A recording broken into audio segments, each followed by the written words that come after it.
히브리서 13장 말씀 봅니다.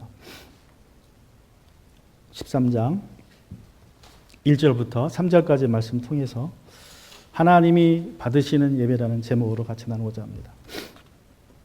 하나님이 받으시는 예배. 우리 히브리서 여러분 성경 13장 1절부터 3절입니다. 최근 한국에서 어느 은퇴하신 유명 목사님이 코로나 사태로 인해서 이제 온라인 예배가 일상화되는 것을 종교 개혁에 비유하셨습니다. 하나님이 교회 건물 중심의 한국 교회에 대포를 쏘신 것이다라는 그런 표현을 하셨어요. 그래서 몇몇 목사님들이 그분의 주장을 강하게 비판했습니다.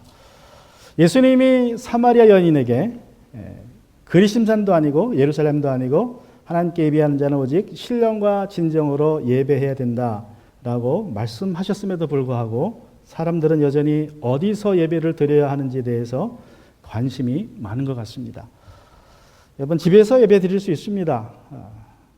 그런데 교회에 모여서 예배 드릴 수 있는데 집에서 예배 드리는 것은 또 그렇게 고집하는 것은 옳지 않습니다. 교회가 심하게 탄압받고 있는 상황이라면 하나님 이해하시죠? 어서 집에서 예배 드릴 수 있습니다. 그런데 예배 자유가 보장되어 있는데도 불구하고 모이기를 힘쓰지 않고 집에서 홀로 예배 드린다는 것은 뭔가 문제가 있다는 것입니다. 새로운 종교개혁이라고 말하는 것도 이것을 새로운 종교개혁이라고 표현하는 것도 뭔가 문제가 있습니다. 예배 자유가 보장되어 있는 곳에서는 어디서도 중요하고 어떻게 해도 중요합니다. 그런데 이 둘 중에 하나를 선택해야 한다면 어떻게가 더 중요합니다. 어디서 모이든지 간에 신령과 진정으로 드리는 예배가 중요합니다. 우리 히브리서 12장의 결론으로 바울은 로마의 유대인 그리스도인들에게 이렇게 이제 마지막 권면을 줍니다. 그러므로 우리는 흔들리지 않는 나라를 받으니 감사를 드립시다. 그리하여 경건함과 두려움으로 하나님이 받으시도록 그를 섬깁시다. 바울의 마지막 권면은 감사하자는 겁니다. 하나님 앞에 감사하자. 그리고 그 감사함을 어떻게 표현하자? 경건함과 두려움으로 하나님이 받으시는 그 섬김을 통해서, 다시 말하면 여기 섬김이라는 말은 지난주 말씀드린 것처럼 라틀레우어라는 말입니다. 저 말에서 이제 리털지라는 영어가 와요. 그 리털지라는 말이 예비라는 소리죠. 저 섬기다는 말은요, 제사장이 성막에서 섬긴다는 뜻입니다. 구약 헬라어 성경은 그렇게 사용했어요. 그래서 우리가 흔들리지 않는 하나님의 나라를 받았기에 그것에 대한 감사함으로 하나님을 섬기는 것이 이제 마지막 권면입니다. 구약시대에는 예배가 처음에는 성막에서, 후에는 이제 성전에서 드려졌습니다. 그런데 예수님이 오셔서 예루살렘 성전 파괴를 선언하셨습니다. 예언도 아니고 예수님 말씀하셨으니까 선언이죠. 성전이 파괴될 것이다. 이렇게 아주 과감하게 말씀하셨습니다. 예수께서 그들에게 말씀하셨다. 이 성전을 허물어라. 그러면 내가 사흘 만에 다시 세우겠다. 자, 이것이 빌미가 되어서 예수님이 재판받으실 때에 이것이 죄목이 됩니다. 마태복음 26장 60절과 67절에서 많은 사람이 나서서 거짓 증언을 하였으나 쓸만한 증거를 얻지 못하였다. 그래서 이제 마침내 두 사람이 나서서 쓸만한 증거를 내놔요. 예수님이 스스로 하신 말씀을 그들이 증거로 제시합니다. 이 사람이 하나님의 성전을 허물고 사흘 만에 세울 수 있다고 하였습니다. 그래서 예수님이 재판받을 때에 아주 중요한 증거로 채택이 됩니다. 성전 모욕죄, 불경죄죠. 스데반도 예수님을 쫓아서 성전 무용론을 선포하다가 주장하다가 유대인들에게 불경죄로 돌에 맞아 죽습니다. 자, 왜 스데반이 목숨을 걸고 성전 무용론을, 성전이 더 이상 필요 없다라고 주장했습니까? 그것은 예수님께서 요한복음 2장 20절부터 22절에서 이렇게 말씀하셨기 때문에 그래요. 21절 보시면 그러나 예수께서 성전이라고 하신 것은 자기 몸을 두고 하신 말씀입니다. 자, 이 성전을 짓는 데에는 46해나 걸렸는데 이것을 사흘 만에 세우겠다고. 근데 여기서 예수님께서 말씀하신 내가 사흘 만에 세우시겠다는 성전은 바로 이 육적인 성전이 아니라 예수님의 몸이라고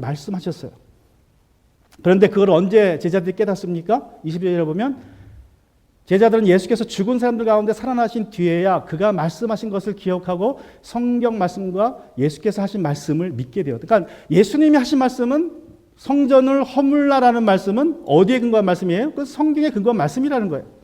그리고 다시 성전을 세우겠다라는 말씀도 내 몸을 부활시키겠다는 말씀도 성경에 근거한 말씀입니다. 자, 이 말씀에 근거해 스데반이 과감하게 성전은 더 이상 필요 없다라고 주장을 한 거예요. 그래서 돌에 맞아 죽었습니다. 우리가 기억해야 될 것은 예수님이 말씀하신 그 성전은 사흘 만에 세울 수 있던 성전은 바로 몸된 그리스도의 몸된 교회라는 것을 우리가 다 압니다. 에베소 1장 3절에서 분명히 바울은 말씀하셨어요. 그 말씀에 근거해서 교회는 그리스도의 몸이요. 그러므로 우리가 예배 드린다는 말은 무슨 말입니까? 그리스도의 몸 안에서 드린다는 거예요. 예배를. 우리가 어디든지 지금은 우리가 예배의 자유가 주어졌기 때문에 이 건물 안에서 예배를 드립니다. 공적으로. 그러나 영적으로는 우리 어디 안에 있는 거예요? 영적으로는 그리스도 안에 있는 거예요. 우리는 육적으로는 교회 건물 안에 있지만 영적으로는 그리스도 안에서 지금 예배를 드리고 있는 것입니다. 여러분 기억하시면 지난 주에 히브리서 12장을 보면서 바울이 구약시대의 예배와 신약시대의 예배를 비교합니다. 시내산의 예배와 시온산의 예배를 비교합니다. 시내산의 예배는 어떤 예배였습니까? 시온산에서 첫 번째 언약을 받을 때에 드렸던 그 예배의 모습은 산이 정상이 불타고 불꽃이 하늘로 솟구치고 흑암과 침침함이 뒤덮고 폭풍이 일고 나팔 소리가 들리고 그리고 어떤 말소리만 들립니다. 그래서 사람들이 두려움에 가득 차 있어요. 무슨 두려움일까요? 죽음의 두려움입니다. 세상은 어두운데 산에서는 불이 타오르고 나팔 소리가 들리니 얼마나 무섭겠어요. 그래서 말씀하지 말아달라고 부탁할 정도로 말씀하지 말아달라. 그 말씀하지 말아달라는 말은 그 말 똑같은 단어가 말씀을 거역하였다는 뜻으로도 번역이 돼요. 하나님 앞에 하나님 지금 말씀하시는데 부족긴 하지만 말씀을 계속 들어야 되는데 너무 무서우니까 하나님 말씀하지 마십시오라고 합니다. 다시 말하면 우리가 말씀을 듣지 않겠습니다. 우리가 말씀을 거부합니다. 이렇게 얘기한 거예요. 자, 이것이 시내산에서 드렸던 예배인데 시온산 예배는 어땠습니까? 바로 이제 바울이 시온산 예배를 드립니다. 우리가 지금은 여러분이 지금 나온 곳은 이 시내산이 아니라 살아계신 하나님이 계시고 새 예루살렘이고 하늘의 도시인 하나님의 도시인 하나님 앞에 우리가 나와서 예배드립니다. 누구와 함께? 예수님의 보혈을 힘입어서 누구와 함께? 천사들과 함께 또 장자들과 함께 완전하게 된 의인들의 영과 함께 우리가 이제 하나님께 예배드리는데 예수 십자가의 보혈의 피가 말씀하신다 그랬어요. 말씀하신다. 시내산에서는요 누군가가 말하는데 그 말소리만 들려요. 누가 하는 말인지 모르지만 이제 지금 시온산에서 드리는 예배는 보혈이 말씀하십니다. 뭘 말씀하십니까? 용서를 선포해요. 용서를. 그런 예배를 우리가 지금 드리고 있다라고 바울이 말하고 있는 것입니다. 그래서 여러분 우리 거듭난 사람들은요 예수님의 이름으로 모이면 그곳이 바로 시온산이 되는 거예요. 그것이 시온산 예배가 됩니다. 예수님께서 내가 너희와 함께 있겠다 약속하셨어요. 바울은 히브리서 13장에서도 예배라는 주제를 이어갑니다. 그래서 마지막 말이 섬깁니다라는 말로 끝나는데 그 섬긴다는 말, 예배라는 말을 이어가서 이제 어떻게 예배 드릴 것인가. 그러니까 12장에서 나오는 예배라는 것은 하늘 성소에서 드리는 예배예요. 영적으로. 여러분이 예배 드릴 때마다 여러분의 영이 하늘 성소에 들어가서 천사들과 함께 의인의 영들과 함께 장자들과 함께 이제 하나님께 예배 드리는 겁니다. 영으로. 그게 12장에서 말하는 지성소의 예배고 13장에서의 예배는 성소에서 예배입니다. 지성소는 하늘에 있는 것이고 성소는 어디 있다 그랬어요? 성소는 이 땅이 이 세상이 성소예요. 그래서 12장은 하늘 성소에서 드리는 예배, 13장은 땅에서 이 성소에서 드리는 예배를 말씀하고 있어요. 그래서 예배라는 주제가 13장에서 이어지고 있습니다. 로마서 12장의 표현을 들자면 우리의 몸을 하나님이 기뻐 받으시는 거룩한 산제물로 어떻게 드릴 것인가에 대한 말씀이 13장에 있다는 것을 우리가 알 수 있습니다. 바울은 13장 1절부터 6절에서 로마의 유대인 그리스도인들에게 하나님이 받으시는 예배, 물론 그 이후도 마찬가지지만 하나님이 받으시는 예배는 어떤 예배인지에 대해서 5가지를 명령하세요. 여기 6절까지 보면 5가지를 명령합니다. 5가지. 자, 오늘은 시간상 5가지는 다 못하고 이 5개의 키워드 중에서 세 가지만 같이 살펴보고자 합니다. 자, 하나님의 기뻐 받으시는 예배의 첫 번째 키워드는 무엇이냐? 그것은 바로 형제 사랑입니다. 형제 사랑. 여러분의 삶에서 드리는 예배 첫 번째 키워드가 형제 사랑. 이렇게 말씀하시죠. 1절에서 서로 사랑하기를 계속하십시오. 서로 사랑하기를 계속하십시오. 로마의 유대인 그리스도인들에게 서로 사랑하기를 계속하라고 바울이 이제 명령합니다. 자, 사랑이라는 말의 뜻이 여러 개가 있는데 헬라 말로 여기서 말하는 그 사랑이라는 단어는 필라델피아라는 말이에요. 필라델피아라는 도시가 북쪽에 있죠. 똑같은 말입니다. 그 필라델피아라는 헬라어에서 온 그 이름입니다. 그 필라델피아라는 말은 형제 사랑이라는 뜻이에요. 문자적으로 이 앞에 feel이라는 말이 사랑이라는 뜻입니다. adelphia라는 말이 형제 또는 자매 그런 뜻이에요. 그래서 필라델피아라는 말은 형제 사랑, 영어로는 brotherly love라고 표현을 했어요. 우리 예수 그리스도의 피로 거듭난 모든 사람들은 다 형제 자매라고 예수님이 선포하셨습니다. 우리 마태복음 3장에 보시면 예수님이 이렇게 말씀하시죠. 그러나 너희는 랍비라는 호칭을 듣지 말아라. 너희 선생은 한 분뿐이요. 너희는 모두 형제 자매들이다 그래요. 너희는 모두 형제 자매들이다. 그러므로 너희는 또 서로에게 뭐라고 부르지 말아라? 아버지라고 부르지도 말아라. 아버지라고. 왜 그래요? 아버지는 하나님만 한 분만 아버지지. 하나님만 아버지이기 때문에 너희끼리는 아버지라고 부르면 안 된다. 너희끼리는 선생님, 지도자라고 부르면 안 된다. 왜 그래요? 예수님이 우리의 지도자 되시기 때문에 예수님이 우리는 서로 형제라고 부르라고 많이 말씀하셨어요. 근데 캐톨릭은 뭐라고 불러요? 캐톨릭은 father라고 부르는 사람이 있죠. 그거는 완전히 비성경적인 것입니다. 비성경적인 거예요.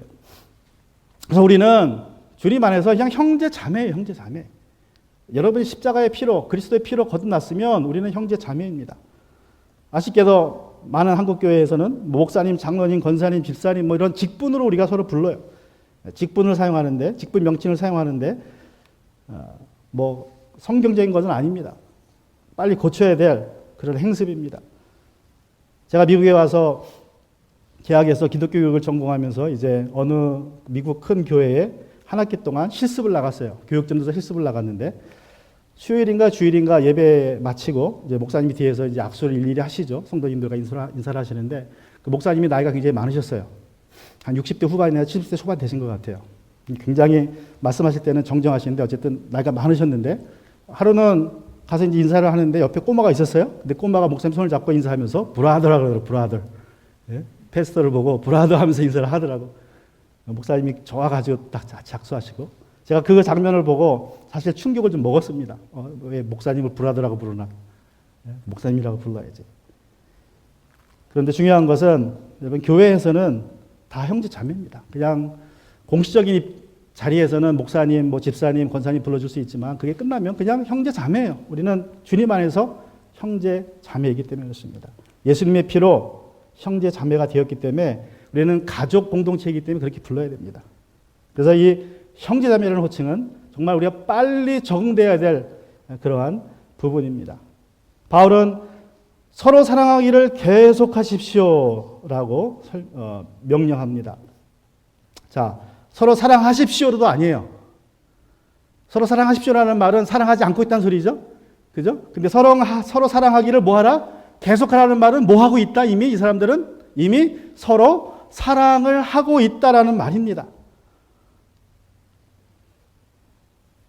여러분 남녀 간의 사랑에도 유효기간이 있다고 하죠. 평균적으로 몇 년이라 그래요? 하도 요새는 뭐 인터넷 발달해가지고 이런 거 다 몇 번씩 들었을 거예요. 이런 강의는 몇 년이라 그래요. 보통 남녀 간의 사랑의 유통기간은 보통 2년, 또 길면 3년, 더 길면 7년이라 그럽니다. 과학자들이 발표한 거는 7년 지나면 끝이래요. 그냥 남녀 간의 사랑은 아무리 길어도 7년이면 끝이 난다. 자, 그런데 남녀 간의 사랑에만 유통기간이 있습니까? 하나님에 대한 사랑은 어떨까요? 우리가 하나님을 사랑하는 데 있어서도 유통기간이 있을까요? 어떻게 생각하세요? 하나님에 대한 여러분의 사랑은 얼마나 지속될 것 같습니까? 사람마다 다르겠지만 분명히 하나님에 대한 사랑도 유통기간이 있다고 저는 생각해요. 그렇기 때문에 예수님이 에베소 교회에다 뭐라고 말씀하셨습니까? 첫사랑을 회복하라 그래서 첫사랑을 회복하라.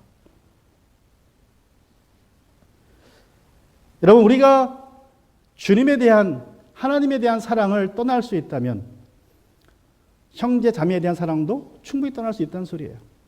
그래서 서로 사랑하기를 계속하라라고 명령한 것입니다.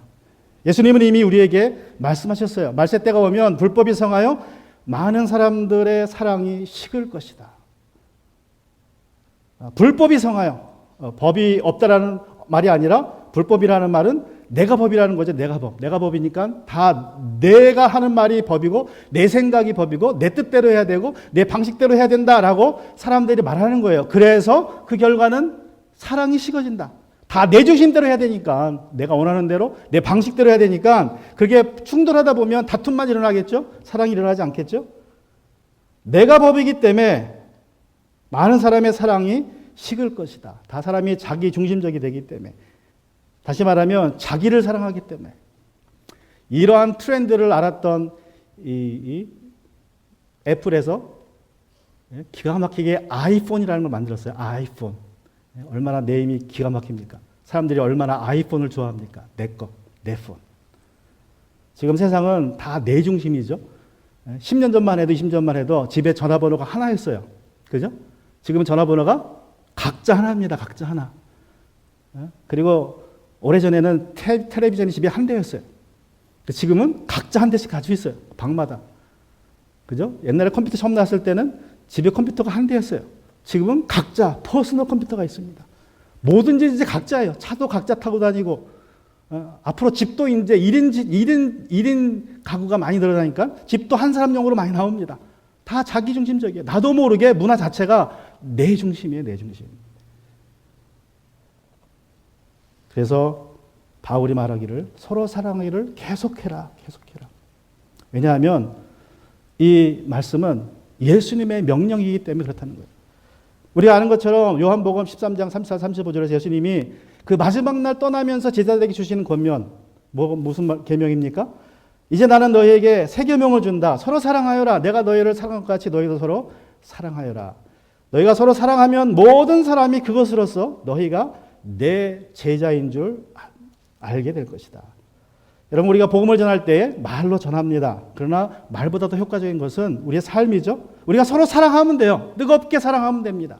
한 교회 성도로서, 한 교회 주 안에서 있는 형제 자매로서 우리가 서로 뜨겁게 사랑하면, 그러면 세상 사람들이 우리의 사랑의 모습을 보고 저 사람들은 예수님께 속한 사람들이라는 것을 알 수 있습니다. 그러면 복음은 보다 자연스럽게 그들에게 증거되어질 것입니다. 그래서 예수님께 또 하나님께 우리가 예배드리는, 우리 삶 속에서 일상에서 예배드리는 첫 번째 방법은 서로 사랑하는 것입니다. 형제 자매로 서로 사랑하는 것. 그것이 바로 하나님이 기뻐하시는 예배예요. 그런데 주님 오실 때까지 이 사랑을 계속하려면 어떻게 됩니까? 앞에서 말씀드린 것처럼 우리 사랑에는 유효기간이 있습니다. 그래서 오래 가지 못해요. 남녀 간의 사랑도 2, 3년, 길면 7년이고 하나님에 대한 사랑, 서로 성도 간의 사랑도 마찬가지겠죠? 오래가지 못합니다. 그래서 그 사랑을 내 스스로는 할 수 없어요. 내가 공급을 받아야 됩니다. 끊임없이 공급받아야 됩니다. 그 공급받는 방법이 바로 하나님이 계신 사랑의 원천이신 지성소로 들어가는 거예요. 지성소로. 그 예배를 통해서 내가 하나님께 연결되어서 하나님께 내가 그 예배로, 지성소에 들어가는 예배로 하나님을 만나서 사랑을 공급받고 그 사랑을 세상으로, 성소로 가지고 나와서 그 사랑을 나눠주는 게 우리의 사역입니다. 하나님을 잘 만나셔야 돼요. 여러분의 지성소 예배가 성공적이어야 됩니다. 그래야 성소에서 예배가 성공적일 수 있습니다. 여러분, 하나님은 우리를 어떻게 사랑하셨습니까? 하나님은 우리를 그 귀한 아들, 외아들을 주시기까지 사랑하셨습니다. 목숨을 내어주는 사랑을 하셨습니다. 그런데 그런 사랑을 할 수 있는 것은 정말 흔치 않은 것 같아요. 내 목숨을 다해서 사랑하는 것은 흔치 않습니다.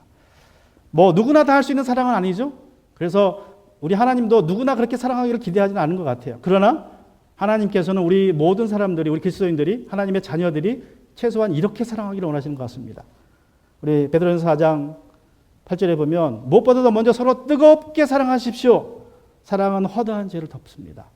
목숨 내어주는 거는 필요 없습니다. 그냥 허물만 덮어줘도 돼요. 상대방이 실수했을 때, 잘못했을 때 그냥 그 허물만 덮어줄 수 있으면 그것이 뜨겁게 사랑하는 것이라고 우리 성경은 말씀하고 있습니다. 물론 여기서 말하는 허다한 죄라는 것은요, 많은 죄, 그런 죄라는 거지만 죽음에 이르지 않는 죄죠. 치명적인 그런 죄가 아닙니다. 요한일서 5장 16절 17절에 보면 죽음에 이르게 하는 죄가 있고 죽지 않을 죄가 있다고 말씀하고 있죠. 그래서 죽음에 이르는 죄는 뭐 그 사람들 위해서 간청해봐야 소용이 없어요. 그 사람의 죄가 이미 선을 넘었기 때문에. 그러나 그 사람의 죄가 죽음에 이르지 않는 죄라면, 실수라면 덮어주라는 거예요. 물론 개인적으로 가서 회개를 선포해야겠죠. 이거 잘못했으니까 이걸 회개하셔야 됩니다. 라고 말씀을 하고 살 수는 있지만 일단은 덮어주라는 거예요. 소문내지 말고. 그러나 죽을 죄를 졌으면 그거는 하나님께 기도해봐야 소용없으니까 간청하지 말아라. 여기서 이 요한 1서에서 말하는 죽을 죄라는 것은 어떤 죄냐면 하나님의 자녀로서 지으지 말아야 될 죄가 4가지 있다고 요한 1서에 말해요. 첫 번째는 예수가 하나님의 아들이심을 부인하는 겁니다. 예수님의 그 신성과 인성을 부인하는 죄. 그것은 용서받지 못하는 죄예요. 또 두 번째 죄는 하나님의 명령에 불순종하는 죄입니다. 하나님이 말씀하셨는데 명령하셨는데 그것을 불순종할 때 그 죄는 용서받지 못해요. 물론 의도적으로 내가 이렇게 말하면, 이렇게 불순종하면 지옥 갈 줄 알면서도 그렇게 말하는 건 지옥 갑니다. 근데 뭐 유혹에 빠져서 유혹에 넘어가서 순간 눈이 멀어서 뭐 그럴 수 있겠죠. 그러나 내 중심에서 이렇게 말을 하면, 중심에서 내가 하나님을 거절하면 그건 용서받지 못합니다. 그게 두 번째 죄고, 세 번째 죄는 세상을 사랑한 죄. 이것도 마찬가지로 의도적으로 내 중심에서 하나님보다 세상을 사랑한 죄. 그리고 네 번째 죄는 형제를 사랑하지 않는 죄입니다. 형제를 사랑하지 않는 죄. 이런 죄를 저지르면 그 사람이 정말 의도적으로 그렇게 했다면 그거는 그 사람 위해서 아무리 기도해봐야 소용없다는 거예요. 그 사람은 선을 넘었기 때문에. 그러나 그런 죄가 아니라면 가서 권면하고 그리고 덮어주라는 것입니다. 그것이 사랑이기 때문에. 그것이 뜨겁게 사랑하는 것이기 때문에.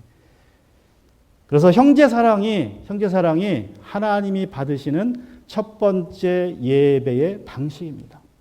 또 두 번째 예배 키워드, 하나님 받으신 예배 키워드는 바로 나그네 사랑입니다. 나그네 사랑.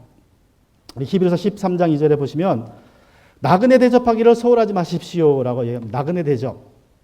흥미로운 점은요, 이 나그네 대접이라는 말이 헬라 말로 필로제니아라는 말, 필로제니아. 그런데 흥미롭게 이 필이라는 말이 또 나와요. 똑같은 필, 사랑이라는 말이 나옵니다. 똑같이.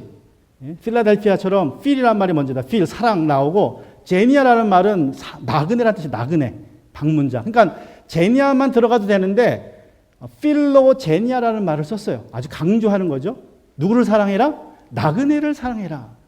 나그네 사랑을 소홀하지 말라, 그런 뜻이. 문자적으로 말하면 나그네 대접을 소홀하지 말라는 말은요, 나그네 사랑하기를 소홀하지 말아라, 그런 뜻입니다. 나그네 사랑하기를. 그래서 우리가 하나님 앞에 하나님이 받으시는 예배를 드리는 두 번째 방식은 나그네를 사랑하는 것입니다. 나그네. 첫 번째는 형제 사랑, 두 번째는 나그네 사랑. 물론 여기서 말하는 나그네는 뭐 눈에 보이는 뭐 아무 홈레스 사람을 말하는 건 아니에요. 그냥 떠드는 사람 말하는 게 아니라 이 성경에서 말하는 나그네라는 것은 하나님의 자녀들입니다. 자녀들.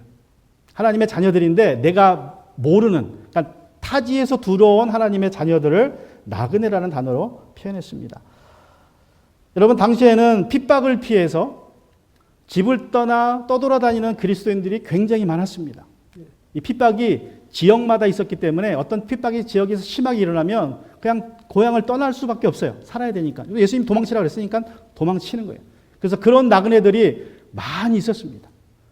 또 어떤 나그네들은 핍박받지 않지만 뭘 하기 위해서? 복음을 전하기 위해서 집을 떠나요. 예수님이 땅까지로 복음을 선포하라 그래가지고 그 명령에 순종해서 그냥 집을 떠나서 돌아다니면서 복음을 전하는 사람들이 엄청 많았습니다. 얼마나 많았는지 교회에 들어와서 누가 초신자가 되면 초신자들에게 가르치는 항목 중에 하나가 바로 이런 거였어요. 디다키에 나오는 항목인데 어떤 항목이냐? 어떤 사람이 와서, 그리스도인이 와서 또는 선지자가 와서 재워달라고 하면 하룻밤 재워줘라. 잘 대접해줘라. 이틀날 밤도 재워달라 그러면 당신이 보기에 그 사람이 정말 여기 하루 더 당신 집에서 머물러야 하면 또 재워줘라. 필요하면 정말 저 사람이 우리 집에서 자야 된다라는 필요를 확실하게 느낀다면 이틀 밤도 재워줘라. 근데 3일 밤도 재워달라고 하면 그 사람은 거짓 선지자다. 쫓아내라 그랬어요. 그리고 돈 달라 그러면 쫓아내라. 그 거짓 선지자다. 그러니까 돈 달라 그러면 그 사람 거짓 선지자고, 그리고 이틀 이상 묵겠다 그러면 그 사람 거짓 선지자라는 거예요. 그냥 쫓아내라는 거예요. 자, 이거를 교회에서 초신자를 가르칠 정도로 초대교회 시대에는 떠도는 그리스도인들이 엄청 많았습니다.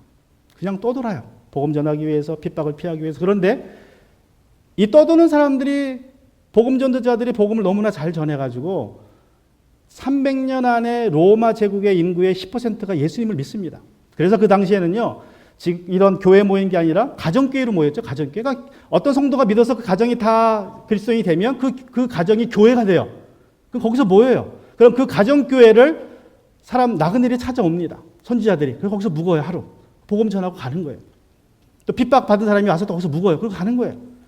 그게 초대교회의 모습이었어요. 그래서 이 초대교회가 300년 동안의 로마 제국을 인구의 10%까지 전도할 수 있었던 것은 가정교회가 나그네를 대접을 잘했기 때문에 그렇습니다. 이게 없었으면 기독교가 그렇게 힘을 쓰지 못하고 전도하지 못했습니다. 자, 그래서 사도 바울이 로마에 있는 교인들에게도 말하기를 나그네 대접하기를 소홀하지 말라. 왜 이렇게 말하느냐 하면 이 로마 유대인들이 나그네 대접을 잘 했습니다. 그런데 어느 순간부터 꺼리하기 시작해요. 자, 히브리서 10장 25절에 보면 어떤 사람들의 습관처럼 우리는 모이기를 그만하지 말고 서로 격려하여 그날이 가까운 것을 볼수록 더욱 힘써 모입시다. 자, 여러분 이 말씀을 읽을 때에 이 말씀을 바울이 왜 했을까요? 어떤 뜻으로? 바울이 이 말을 한 의도가 뭐예요? 지금 로마의 유대인 그리스도인들이 뭐 하려고 하기 때문에? 예? 모이기를 힘쓰지 않으려고 하니까 이제 이 말을 한 거예요. 모이기를 힘써라. 어떤 사람이 이미 그렇게 시작하고 있지만 어떤 사람이 습관처럼 모이기를 그만하지 말고 여러분은 계속 하십시오. 계속. 이 사람들은 모이기를 열심히 했는데 어느 순간부터 핍박이 자기들에게 현실이 된 겁니다. 그래서 교회 모임에 가는 것이 두려워지기 시작했어요. 여러분, 내가 내 집을 떠나서 다른 가정교회 집에 가서 예배하는 것도 두려운데 누가 내 집을 찾아오면 얼마나 두렵겠습니까? 그러니까 당연히 뭐도 못해요? 나그네 대접도 못하는 거예요. 내가 남의 집 가는 것도 두려운데 내가 모르는 그리스도인이라고 하지만 내가 생면부지의 형제 자매가 와서 하룻밤 묵어달라 그러는데 그게 쉽게 되겠어요? 그러니까 쉽게 안 되니까. 그러니까 이제 바울이 명령하기를 나그네 사랑하기를, 나그네 대접하기를 소홀히 하지 말라고 그들에게 명령한 것입니다. 그런데 여러분 한번 생각해 보세요. 누가 찾아왔어요. 문을 두들깁니다. 해가 넘어갈 쯤에. 남루한 모습으로 처음 본 사람이 와서 나 하룻밤 재워주세요. 그러면 여러분이 쉽게 그 사람을 집으로 들일 수 있습니까? 예? 쌍판 모르는 사람이 와서 하룻밤 재워주세요. 그러면. 물론 그 당시에는요. 문화적으로 대체로 그냥 문화들이 나그네를 환영하는 문화는 있었어요. 그러나 이때 이제 로마 시대에는 이때는 이제 분위기가 좀 다르죠. 그리스도인들이 핍박받기 시작하는 시대라 누군가 와서 문을 두드리면 무섭습니다. 또 잠을 재워달라 그러면 더더욱 그렇죠. 전에는 자유롭게 했지만 더 이상 이 사람이 누군지 모르고 내가 어떻게 될지 모르기 때문에 쉽사리 그 사람을 포용하기가 쉽지 않아요. 일단은 뭐 해주고 봐야 돼요. 일단은 그 사람을 집에 들여와서 같이 있어봐야 그 사람이 그리스도인인지 아닌지를 알 수 있으니까 처음에 만나서는 그리스도인지 모르니까 꺼려져요. 그래서 그들에게 말하기를 나그네 대접하기를 소홀하지 말아라. 그래서 일단 집으로 데리고 들어와서 받아줘라. 대접해줘라.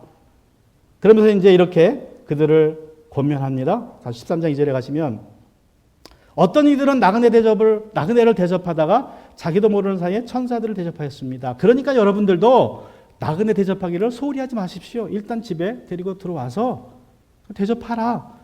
그 사람이 천사일 수도 있다. 자, 그런데 누가 그랬습니까? 누가 나그네를 대접하다가 천사를 대접했습니까?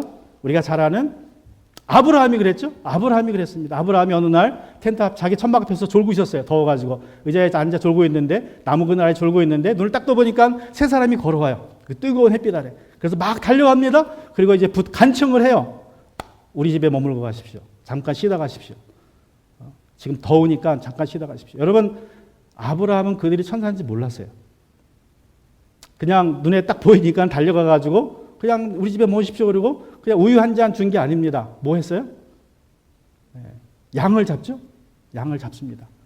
그러니까 잔치를 베푼 거예요. 그냥 집에 있던 식은 빵 하나 준 게 아니라 빵 새로 굽고 양 하나 잡아서 큰 잔치를 베풀어 준 거예요. 3명의 나그네들한테. 또 누가 그랬습니까?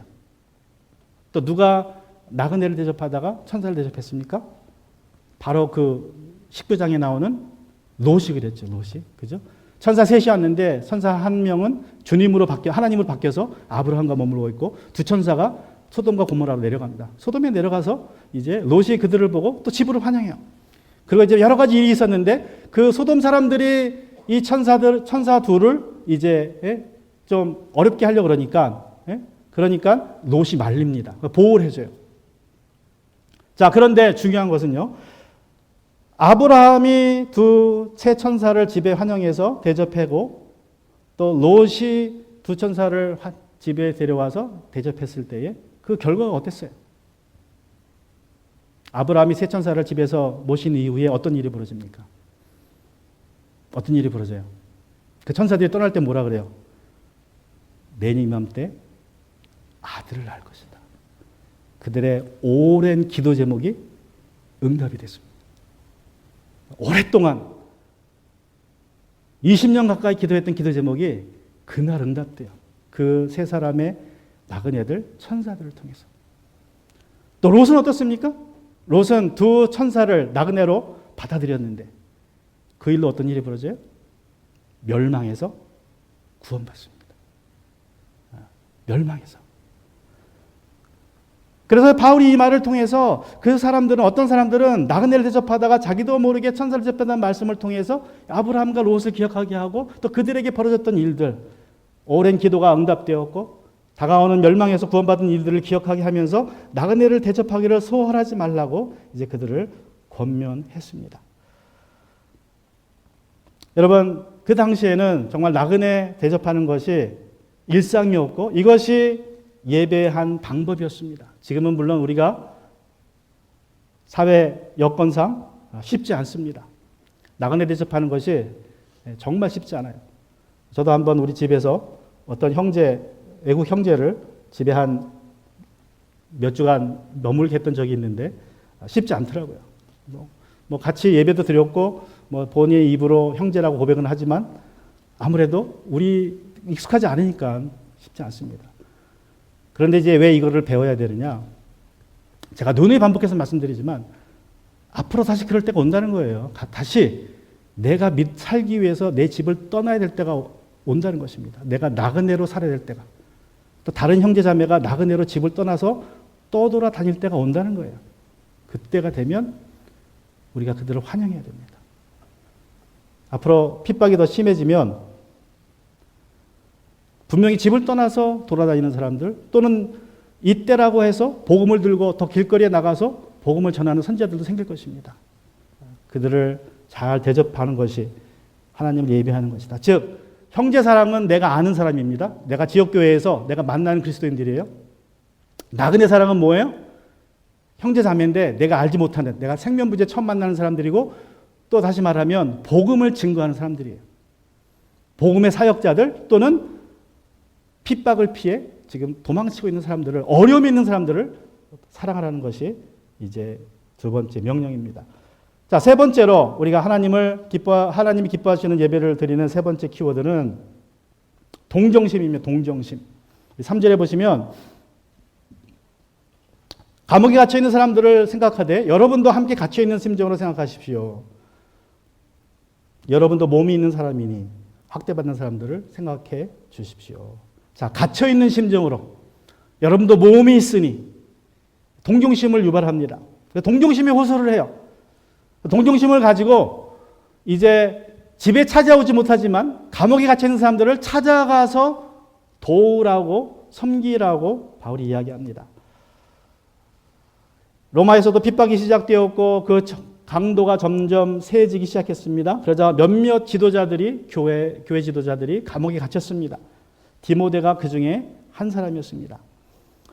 여러분 지금도 감옥에 들어가면 생활이 녹록지가 않죠. 물론 요새 감옥은 뭐 한국이나 미국이나 뭐 감옥이라고 할 수 없을 정도로 아주 좋습니다. 감옥에 들어가면 뭐가 있어요? TV도 있고 침대도 있고 싱크대도 있고 화장대도 있고, 토일렛도 있고, 뭐 책도 있고, 성경책도 있고, 뭐 그냥 하루 세끼 주고, 그냥 먹고 사는 거예요. 그냥 물론 뭐 어려움이 있겠지만 좀 자유가 제한된다 뿐이지 뭐 사는 데는 전혀 지장이 없습니다. 그런데 2000년 전에는 상황이 달라요. 2000년 전에는 감옥 그러면 보통 지하 감옥입니다. 땅 속에 있는 창문이 없는 어두컴컴한 감옥이에요.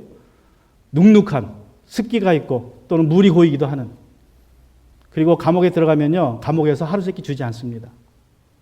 하루에 한 끼 주면 많이 주고요, 일주일에 한두 끼 주면 많이 줘요. 그냥 살게만 줘요. 살게만. 나머지 끼니는 가족들이나 친구들이 갖다 줘야 돼요. 이불은 없는 건 말도 할 거 없고, 옷도 마찬가지입니다. 옷도 누가 가져줘야 입는 거지, 겨울 됐다고 감옥에서 두꺼운 옷이나 이불을 주는 게 아닙니다. 그래서 당시의 감옥은요, 정말 지옥이에요, 지옥. 여러분 생각해보세요. 잠을 자는데 쥐가 왔다 갔다 거리고, 바퀴벌레 왔다 갔다 거리고, 물이 눅눅하고 그러면 어떻게 거기 생활하겠어요? 햇빛도 안 들어오고. 바울은 그런 감옥에 있는 사람들을 찾아가서 돌보라고 얘기합니다. 근데 이 초대교회 시대의 그리스도인들이 이걸 정말 잘했어요. 정말로 잘했습니다. 로마 교회뿐만 아니라 모든 그리스도인들이 감옥에 있는 형제들을 찾아가서 섬기는 일을 너무나 잘했습니다. 그래서 2세기에 루시안이라는 어떤 로마 사람이 그 남긴 기록에 있는데, 그 기록에 따르면 이런 이야기가 있습니다. 페르그리오너스 포테우스라는 그리스도인이 잡혀갔어요. 감옥에 이제 들어갔습니다. 그래서 그 그리스도인들이, 형제들이 와서 그냥 온갖 백방을 다 수소문해가지고 그를 풀려나게 했지만 그게 허사가 됐습니다. 풀려나지 못했습니다. 그러자 그리스도인들이 그에게 먹을 것과 입을 것을 갖다 주기 시작했어요. 공급합니다. 그의 필요를. 또 어떤 형제는 간수를 뇌물 줘가지고 감방에 들어가서 그 형제 같이 자요. 하룻밤을. 같이 자주고 나오는 거예요. 또 어떤 형제 자매들은 같이 몰려와서 음식을 가져와서 그 감방 안에서 주의 만찬을 같이 합니다. 예배를 드려주는 거예요. 그래서 그걸 보고 이 루시안이라는 사람이 감동을 받아서 그 기록을 남긴 거예요. 또 아리스티디스라는 사람도 기록을 남겼습니다. 그는 그리스도인들에서 이렇게 말했어요. 그리스도인들은 자신들 중 하나가 그리스도의 이름 때문에 감옥에 갇히면 도움을 주었고, 갇힌 사람을 구할 수 있다면 몸값을 주기도 했다. 여러분, 당시에는요, 어떤 일이 많았냐면 납치가 많았습니다. 납치를 많이 해요. 납치해가지고 팔아요. 노예로. 그러면 광산에 이런 데 팝니다. 아주 힘든 일을 하는데 여기서 납치하다가 저쪽에 팔아버려요. 그러면 그 사람 몸값이 있잖아요. 그럼 그리스도인들이 저 사람이 그리스도인들 납치돼서 왔다는 걸 알면 자기들이 돈을 모아서 그 사람을 사주는 거예요. 풀어주는 거예요. 그런 일을 많이 했다는 것입니다. 우리 로마의 유대인들도 한때는 동정심을 가지고 그렇게 똑같이 했습니다. 열심을 가지고 감옥에 있는 형제들을 찾아가서 섬겼습니다. 우리 히브리서 10장 33절 34절에 보면 잘 기록하고 있어요. 여러분은 때로 모욕과 환난을 당하여 구경거리가 되기도 하고 그런 처지에 놓인 사람들의 친구가 되기도 하였습니다. 여러분은 감옥에 갇힌 사람들과 고통을 함께 나누었으며 또한 자기 소유를 뺏기는 일이 있어서도 그보다 더 좋은 영구한 재산이 있다는 것을 알고서 그런 일을 기쁘게 당하였습니다. 그런데 어느 순간부터 이 로마 유대인 그리스도인들이 그렇게 하기를 멈추었습니다. 꺼려하기 시작해요. 타지에서 누가 찾아오면 부담이 생깁니다. 집에 머물지 못하게 하고, 누군가가 잡혀갔어요. 찾아가지 않습니다. 왜냐하면 찾아가면 나도 불이익을 당할까 봐. 나도 그의 친구라고 그리스도인이라고 밝혀져서 불이익을 당할까 봐 감옥에 갇혀있는 형제 자매를 찾아가지 못합니다. 돕지 못합니다. 사람들의 시선이 두려워지기 시작했어요. 그들에게 바울이 권면하기를 이렇게 권면하는 거예요. 여러분도 함께 갇혀있는 심정으로 그들을 생각하라. 여러분도 몸이 있으니 그들이 지금 감옥에서 얼마나 고통을 당할지 한번 생각해 보라 라고 호소하는 것입니다. 특별히 바울은 학대라는 말을 씁니다. 학대. 이 학대라는 말은 히브리서 11장 25절에도 나오죠. 모세 이야기에 나옵니다. 오히려 모세는 잠시 재항락을 누리는 것보다 하나님의 백성과 함께 학대받는 길을 택하였습니다. 이집트의 왕자를 버리고 이제 하나님의 백성과 함께 받았다. 또 37절에 가면 이런 말도 나오죠. 또 그들은 돌에 맞기도 하고 톱질을 당하기도 하고 칼에 맞아 죽기도 하였습니다. 그들은 궁핍을 당하며 고난을 겪으며 학대를 받으며 양과 염소의 가죽을 입고 떠돌아다녔습니다. 그래서 이 학대라는 말을 통해서 모세의 이야기를 기억나게 하고 무명의 그리스도인들이 어려움 당한 것을 기억나게 하면서 그들을 생각해 보라라고 바울이 고민하는 것입니다. 여러분, 학대받는 형제자매를 찾아가는 것이 하나님을 기쁘게 하시는 세 번째 예배의 방식이라고 바울이 우리에게 말하는 것입니다. 오늘날 우리 대부분의 그리스도인들은 주일에 교회에 와서 찬양하고 기도하고 헌금하고 말씀 들으고 그러면 예배 잘 드렸다고 생각을 합니다. 그리고 교회를 떠나는 순간 예배 끝이라고 이제 생각을 하고 이제 교회를 떠납니다. 일상으로 돌아갑니다. 그러나 우리 여기 계시는 분들은 교회를 떠나는 순간 이제 여러분은 지성소에서 성소로 들어간다는 것을 아셔야 돼요. 여러분의 일상으로 돌아가서 이제 여러분이 하나님의 제사장으로서 드릴 예배가 있다는 사실을 기억하시고 하나님이 기뻐 받으시는 예배가 시작된다는 것을 기억하시고 하나님 앞에 예배를 드리시기 바랍니다. 이제 말씀을 마무리합니다. 우리가 형제 사랑을 계속하는 것이 하나님이 기쁘시게 받으시는 예배입니다. 한 번도 만나본 적 없는 집을 떠나 복음을 전하기 위해서 힘쓰는 나그네 된 형제자매를 대접하는 것이, 사랑하는 것이 하나님이 기뻐 받으시는 예배입니다. 고통당하는 그리스도인들을 찾아가서 살피는 것이 하나님이 기뻐 받으시는 예배입니다. 우리 같이 이 시간 우리 기도하기 원합니다. 오늘 말씀 생각하시면서 우리 기도할 때에 여러분의 일상적인 예배는 어땠습니까? 주님 앞에 나와서 우리가 함께 공동체로 드리는 이 예배도 중요합니다. 그리고 이 예배의 연장선에 서 있는 이 성소에서의 예배, 우리가 하나님이 받으시는 예배가 되어야 합니다. 여기서도 예배를 잘 드려야 하고, 그래서 은혜의 공급을, 사랑의 공급을 우리가 계속 받아야 하고, 그 받은 은혜로, 받은 사랑으로, 받은 능력으로 우리가 세상에 돌아가서, 성소에 돌아가서 이제 형제 사랑하기를, 나그네 사랑하기를, 고통 가운데 있는 형제를 섬기기를 힘써야 합니다. 그것이 하나님이 받으시는, 하나님이 기뻐 받으시는 예배요. 여러분이 감사함으로 하나님을 섬기고 있다는 증표이기 때문에 그렇습니다.